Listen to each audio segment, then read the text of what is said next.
Get into this TVZ.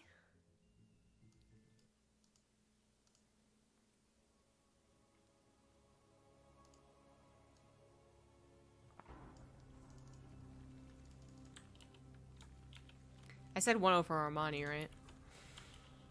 Already forgetting what I said. In the top left is the blue Zerg. It is Armani. In the bottom right, as the red Terran, it is Time. And we finally get the answer to that guy's question in chat. Who's better, Armani or Time? I think it was Ollie's in chat. Said that Time's better. The thing is, I would usually agree, but Time really hasn't been doing so hot in these online qualifiers. So I don't know. He's not Time the next best Terran player right now, where he was, I mean, not really ever in contention truly for it, but as far as non-Koreans go, even though he participates in the Korean region, he was getting kind of close. Not in the last few qualifiers, no. Katowice, unfortunately, would have been a great testing ground and offline scenario for Time, and I think he could have done really, really well. That was the start of the coronavirus shit. And being in China, he was, I don't know if he wasn't allowed to leave. It was kind of, the timeline is hazy, because of course they would have had to gotten a visa in advance and then actually go. And then Katowice is a week-long tournament, so I'm not sure when he announced that he wasn't going. I think it might have been like 2 weeks prior. But I think by that time it was already difficult for Chinese people as like a whole, not just players, but to get permission to go out of country. Or not even that, like permission to go into any other country, I guess might be the better way to put it. So anyways, it was really unfortunate timing. That is a pretty big cancel, honestly. I'm actually not sure. Someone's got to do the math on this. Is it worth canceling a command center? That's 113, 114 minerals? Instead of just waiting for it to finish and then moving it? Someone do the math. I guess maybe it has more to do with whether your factory is still on time. And it is, so maybe it really is like not that big of a deal. Like canceling a drone to go for a 12 pool? I don't know. Can I see the ghost build one more time? That would be sick. I don't know if he's gonna do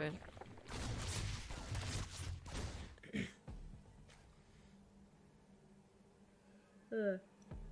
There are definitely players that I'll cheer for, but maybe I'm just, you know, a jaded person now, but I don't really have any players that when they lose, I'm just like, this tournament's dead to me. I used to be pretty big fans of players back in the day, but now it's like, oh, okay, like my favorite player didn't make it, but I think I'll still watch the rest of the tournament, you know what I mean? So I usually cheer for Showtime. It's probably my favorite non-Korean Protoss. Yeah, definitely.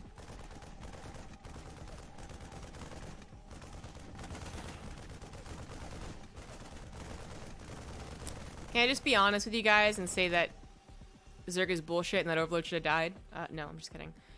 I usually cheer for Terran players. Can I just be honest? Can I just say that? Can I just, you know, make that a fact real quick? Next time you're in Twitch chat and someone's like, I think ZombieGrub's biased. And your initial response is, no, she's very professional. The truth is, I am cheering for the Terran. Not that bad, actually. That's a joke. Just to be clear, it's a joke. But usually I'm cheering for more Terran representation in matchups. Anyways, that Overlord not dying did suck. Wait. Where'd it go? Oh, wow. I could not see that. That sucks. Also, Overlord speed kicked in, so in general, we just had a full scout of what Time was doing, and Time was doing something very typical, 1-1-1 with Banshees. Ragnarok, I would say, is cheesier than Armani, but I literally had a moment in the last series where I was like, wait, I mean, what Zerg, Korean Zerg doesn't throw in cheeses fairly frequently? Just comparable to the European Zergs, for instance. I think we have a lot more macro Zergs over there, but Armani, I want to say less so. But still, very good protection opener for time, which still leads into a perfectly fine 3cc, double engineering bay timing.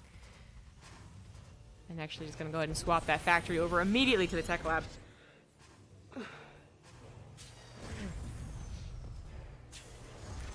There is the other decision to go into the reactor, continued reactor production with the factory, and delay your tanks, but it's probably the more common follow-up.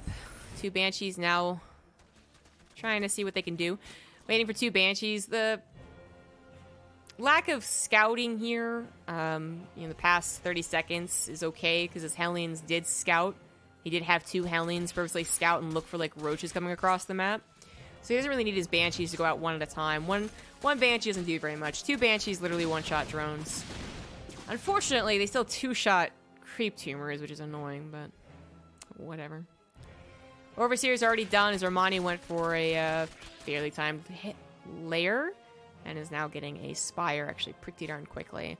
Not an uncommon build. Still need the Baneling Nest with centrifugal hooks to protect you doing this fast of a Spire. You don't have upgrades, but Banelings are going to be enough, hopefully, on creep in case there is a really strong push as you're building that mute account, as you're building the link count, actually. First, you build the mute account, then you go back into the links, then you go back into the mutas. Eventually, at some point, you start your upgrades. But time should have faster upgrades, but he actually messed up. He flubbed up. He realized it, but 30-plus seconds too late. +1 armor is really late. And while weapons is always the most important thing for a Terran player, yeah, always. Protoss, you can argue, depending on their composition, but for Terran, always +1 attack. You really were supposed to have 1 in combat shields finished with this push. All of those upgrades done.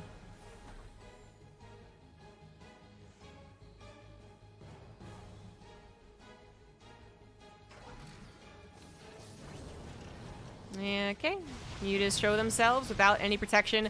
The SCVs are forced to pull away, and time is not going to be able to continue with his push. He actually needs his Marines back at home defending against this, as this was just too big of a surprise. Maybe just missing the timing internally in his brain, or thinking that the push should have been able to scout this, because usually it does. Usually the push happens, and the Zerg player goes, oh shit, like I need to defend this. Hold on, let me do a little bit of dancing. And then that gives enough time for the missile turrets to come down, but time's build, while that was fine enough, like his actual timing, especially lacking that +1 armor, wasn't as scary and wasn't as punctual. It actually didn't show itself to the creep spread even before those mutas attacked into the natural. Armani having to spend no time running around with those, as there was no double drop to start the push off, which is also usually what happens. But that was close to a disaster. If those Banelings had actually connected, this push doesn't even happen probably, but good last second split.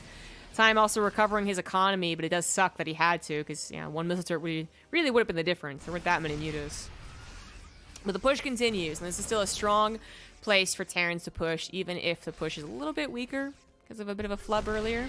The Marines are going to have a tough time defending the tanks with the ledges being used like this, but so far so good. Time going a little too deep onto the creep. No Hellbats to help out, even though the armory is down. We have +2 on the way, but again, missing that armor. Gas is a little off.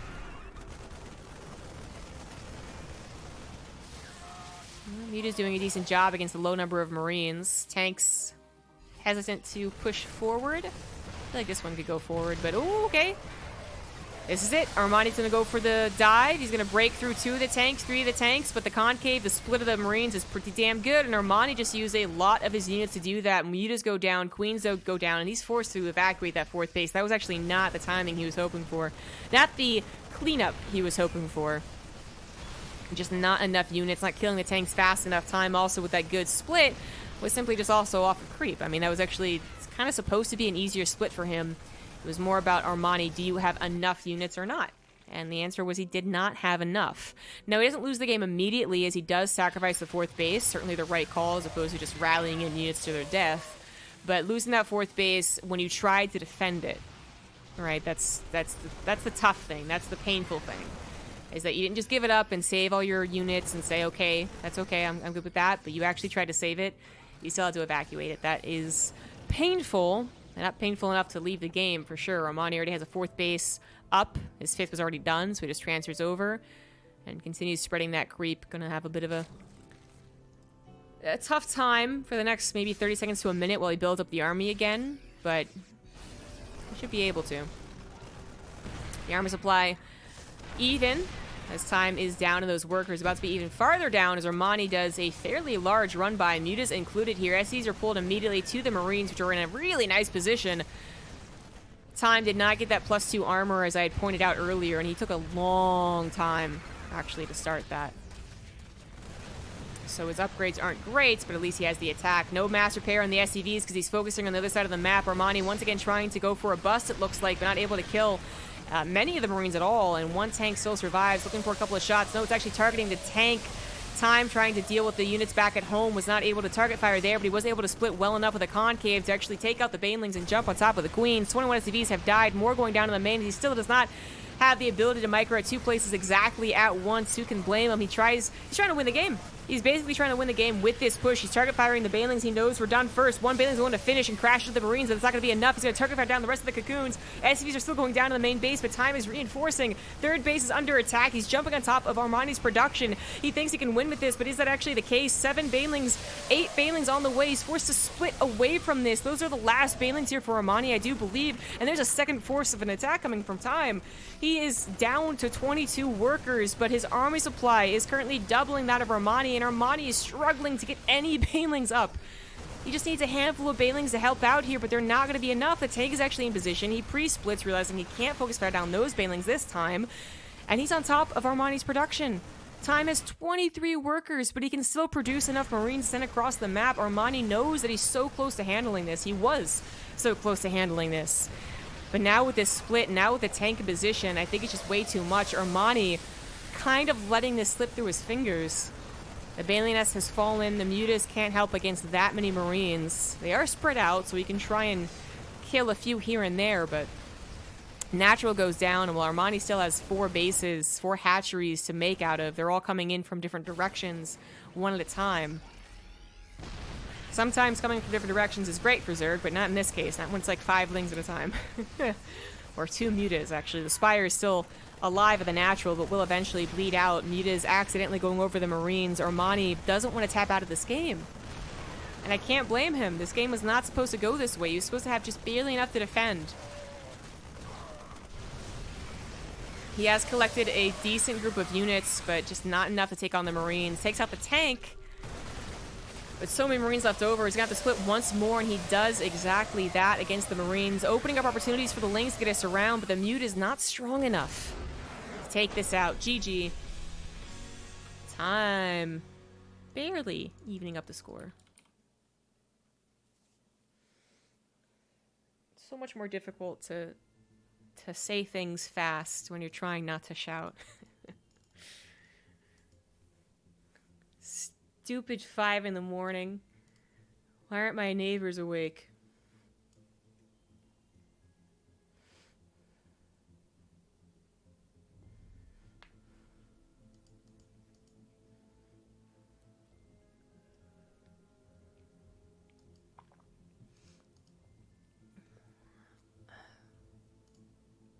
Good guy, mage.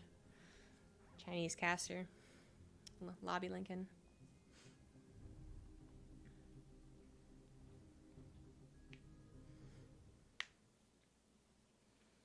Game number 3.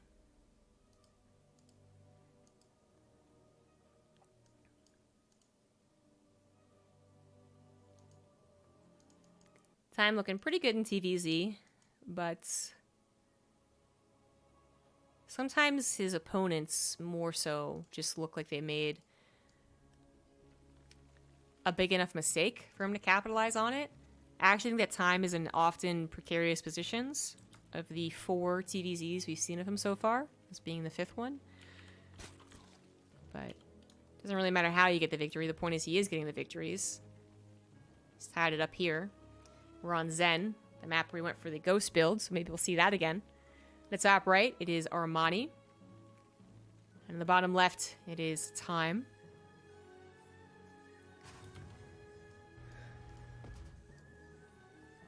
Patience is winning for the Scarlet Hurricane series to finish.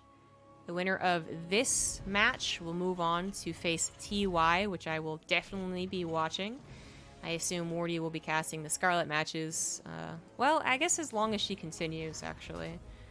If Scarlet loses a Hurricane, you might swap over, but... Gonna cast at least one of the semifinals, and then move to the lower bracket. If there is a lower bracket to move to.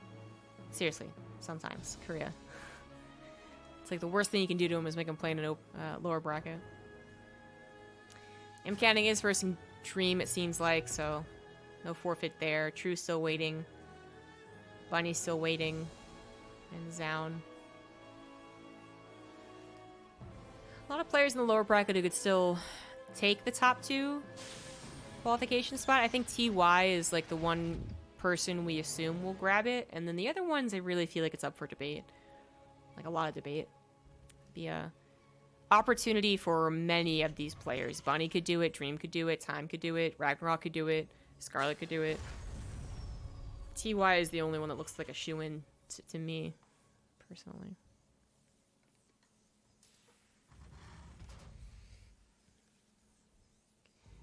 Got a SCV Scout. We are on a map where, especially for the Zerg player, many of the units actually do fit through this one space here.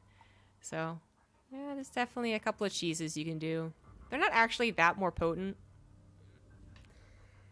than other maps, necessarily. I've been, on my personal experience, on my ladder, it's not too much more potent. Watching the game play out in professional games doesn't seem that much more popular or difficult to deal with, even though it is a bit shorter from natural to natural when you can fit through this area. Certainly still worth looking at. So worth scouting, even just for the early lings to delay that 3rd CC. Ghost Academy build it is. Alrighty then. All those units he made fit through here. Can rally in pretty quickly if that is his choice. Now, Ragnarok actually tried a few times to find him with the supply depot down, rallying, and Time was very good about not letting a run-by kill him or interrupt his momentum. So I expect a similar thing here. So that's Hellions, not Hellbats.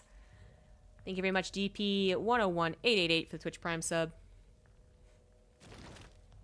Thanks, guys. Almost to 1,100 subscribers. Now, I don't think it'll happen.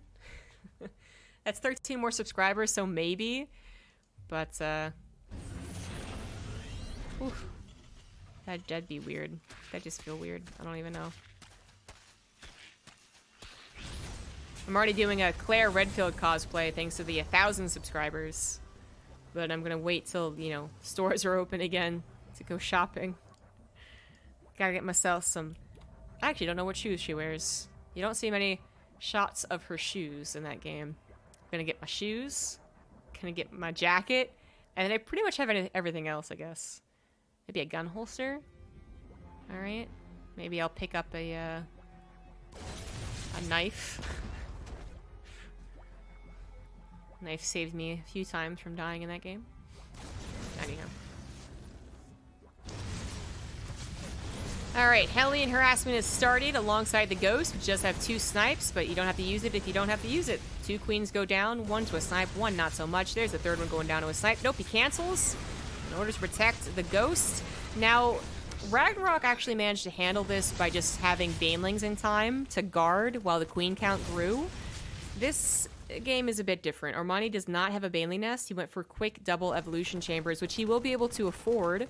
So he'll have much quicker upgrades, but he doesn't have the Banelings to shoo away the units. He managed to grab one of the ghosts, which is nice before it get a second snipe off, but here's a second ghost in time. As I was saying, is really good about lifting these supply depots. That's very important. And the Hellions will easily take care of the Lings. The Banelings added just that little bit of extra, like, okay, if you screw up, you'll die. Like this, you know, the Baneling connects here, that's actually like 3 of the Hellions dead. But just Lings and Queens, actually not enough. He needed more to buffer for the Queens. The Queen count could grow to a solid 4 or 5, like Ragnarok had done. And then Ragnarok also had a Spine Crawler to help, which really did again, help push this away from diving. It wasn't that it held this necessarily by clearing everything up, but it stopped time from diving like he was doing just a second ago. The Lings do come back. Thank you for a piece. Get a nice surround on some very, very low Hellions, but this harassment has done a lot. It's really screwed up Armani's build as well, whereas Time doesn't get as screwed up, even though he included a Ghost Academy, even though he included more Hellions. He is delaying certain things on his side of the map, but I feel like it's worse for Armani because, well, he's also losing a lot of very important units. Lings, not so important, but they are not drones, so that's always worth noting for Zerg. And then Queens, which take a little while to replace, are supposed to be injecting as well as supposed to be creep spreading. The only thing Armani really has going for him that's really good are these upgrades finishing. And they are leagues ahead of Time's upgrades. Medevac did finally go down, but the Ling Surround on the Hellion Reaper Ghost combination doesn't work out too well. The Ghosts are actually very chunky, guys. And they got some decent DPS, so even without the snipes, you don't want to snipe drones individually, but you can DPS them down. They'll still die for sure. But Time is now willing. He's not willing to risk more ghost deaths. They are expensive, and they do have a place later on in this game.